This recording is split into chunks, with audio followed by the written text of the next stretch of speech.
and what basic first steps will help you to be aware and prepared. ReluctantPreppers.com. Well, speaking of that one world edifice, I mean, circling back to how is that working out for them in the health? What's the demonstrable health or illness of the euro, for example, and what evidence can we see that shows whether it's healthy or not? Well, the proof is in the pudding. I would suggest that anybody who's paying attention might be aware that the people in Germany are dead set against bailouts for Greece, and the Germans historically, because they've had some pretty nasty experiences themselves with fiat money and creating too much fiat money. And I think the German psyche, I think they know that story doesn't end well. Witness their Weimar experience from the early 1920s, which set the groundwork for a complete and utter diabolical totalitarian maniac like Hitler to come to power. But it was this experiment with fiat money and printing too much fiat money that laid the groundwork for that. And it's starting to look like maybe history is going to repeat itself. Maybe in America this time, because America seems to be marching down a road towards a totalitarian type of government, as opposed to the Republican state that was initially installed.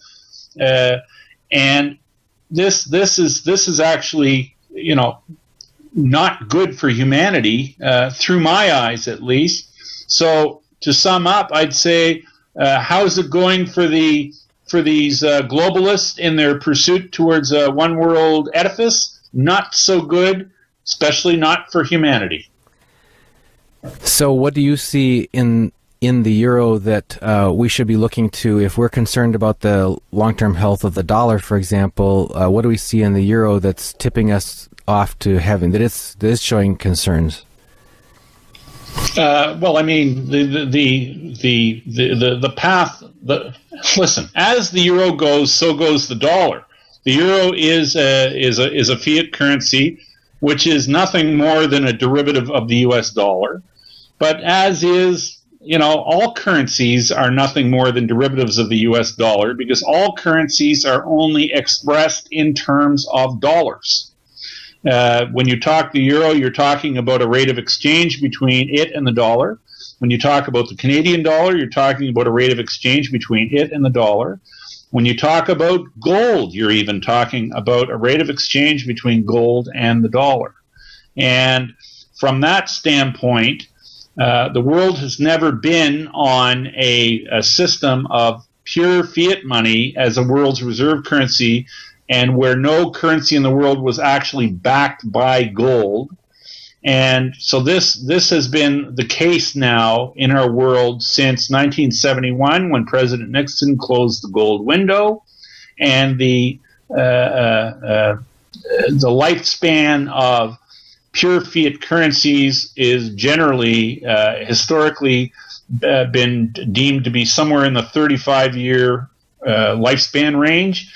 And 35 on to 71 gives you 2006. And isn't it interesting how we had a great deal of financial calamity back in 2006? And given a lot of hocus pocus and a lot of fraudulent dealings behind the black curtain with derivatives, the current financial system, dollarized system, might very well and should have fallen then, but it was kept alive through accounting trickery.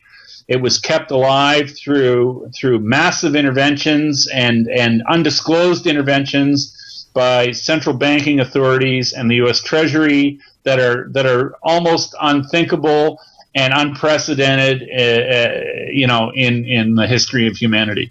So, we have an old and dying system, Dunnigan, and the system wanted to die already a few times over, but it wasn't allowed to.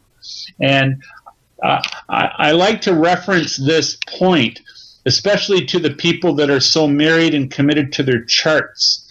and they tell us how charting is going to do a great job at telling us what the future holds for us. Well, if chartists were honest with themselves, I think they'd even maybe agree, if they knew how to chart it the right way, that the dollar probably should have died some time ago, according to the charts. But lo and behold, the dollar did not die. And the reason the dollar did not die, Dunnigan, is because we have a thing called surreptitious interventions in markets. Our capital markets have become a sick joke.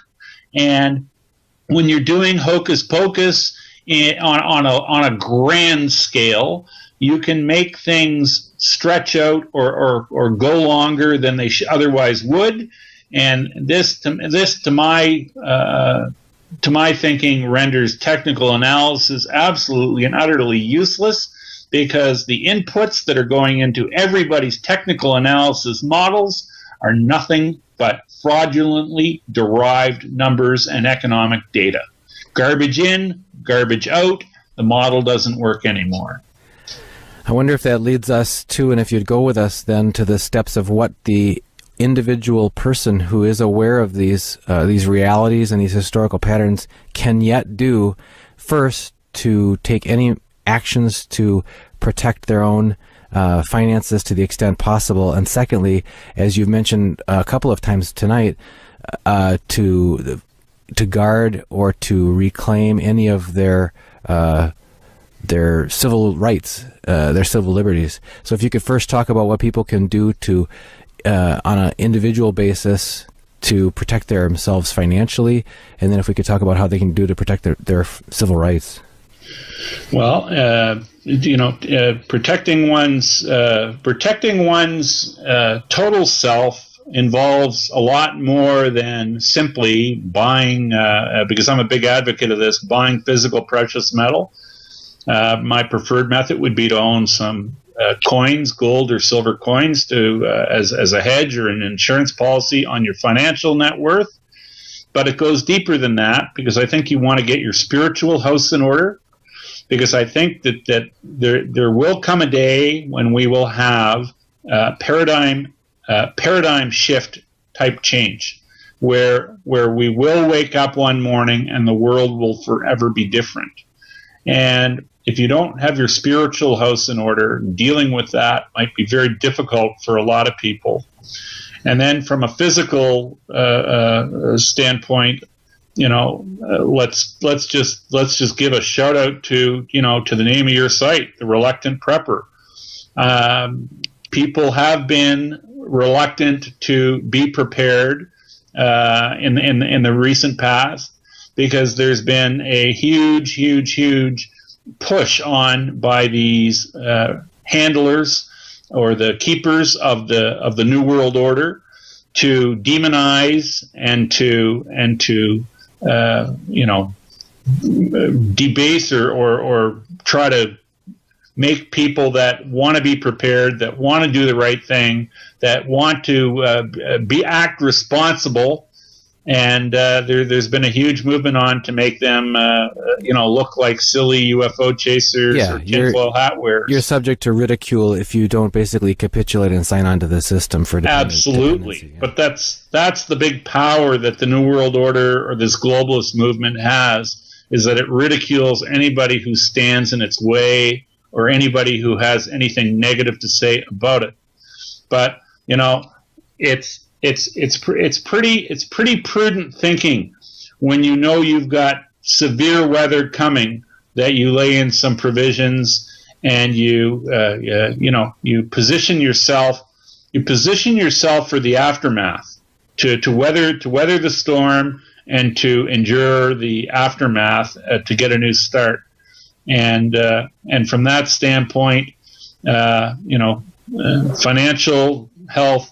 And then your provisions, your food, and I'll tell you something, Dunnigan. I'm not an advocate I'm not a fan of guns, but I'm also not a believer in disarming Americans for the reasons that the mainstream is trying to use or insinuate why guns need to be taken away.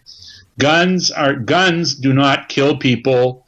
And to touch on something that's been in the news recently, these mass shootings that tend to occur from time to time, in more so in your country maybe than in Canada, but we have ours here too.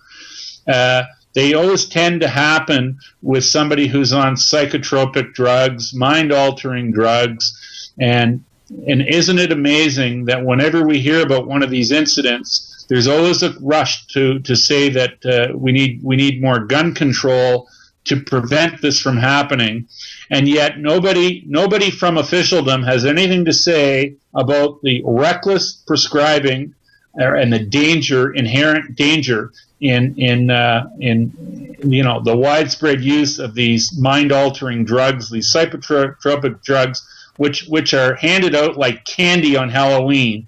It seems to me, to almost anybody who complains of a bellyache. And this is really maybe the real crime that should be, and the real injustice that should be published, talked about, and there should be a national dialogue about that. Because it seems to me that anybody who's strung out on drugs can find umpteen different ways to mow people down, whether it's to jump in a car and go run through a crowd.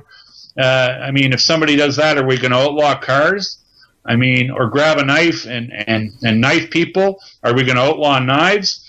And it's just, and you can take that right to guns.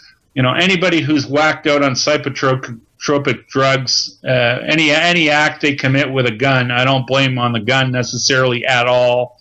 I blame it on the drugs. And it seems to me the purveyors of the drugs in our world today get to write their own ticket, and they get a free pass whenever their products should be duly referenced for causing problems.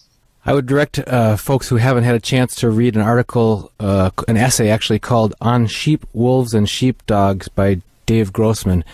He talks about, and it comes to mind because I think about what I've heard said recently about a number of these mass atrocities that have happened in so-called, gun-free zones, whether it's schools or movie theaters or churches, that sort of thing, or even if you think about the 9/11 airplane incidents, it was the one airplane on which ordinary people were willing to rise up and take matters into their own hands, that even greater loss of life was prevented or averted, and how much more could have been averted by a alert populace ready to take prudent and common sense action against someone who's trespassing on a large group or whatever.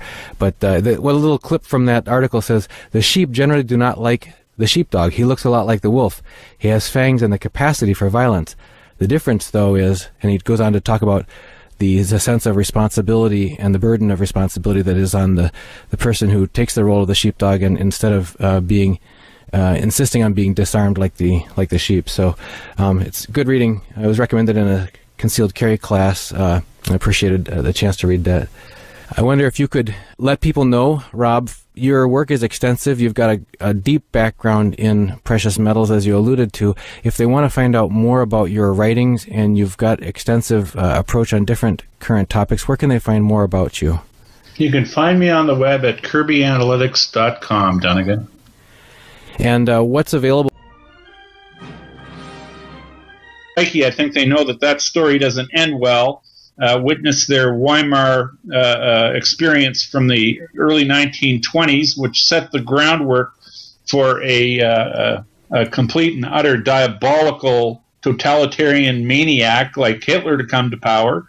But it was this experiment with demonstrable health or illness of the euro, for example, and what evidence can we see that shows whether it's healthy or not? The proof is in the pudding. I would suggest that anybody who's paying attention might be aware that the people in Germany are dead set against bailouts for Greece, and the Germans historically, because they've had some pretty nasty experiences themselves with fiat money and creating too much fiat money, and I think the German side. Basic first steps will help you to be aware and prepared. ReluctantPreppers.com. Well, speaking of that one world edifice, I mean, circling back to how is that working out for them in the health? What's the fiat money and printing too much fiat money that laid the groundwork for that, and it's starting to look like maybe history is going to repeat itself, maybe in America this time, because America seems to be marching down a road towards a totalitarian type of government.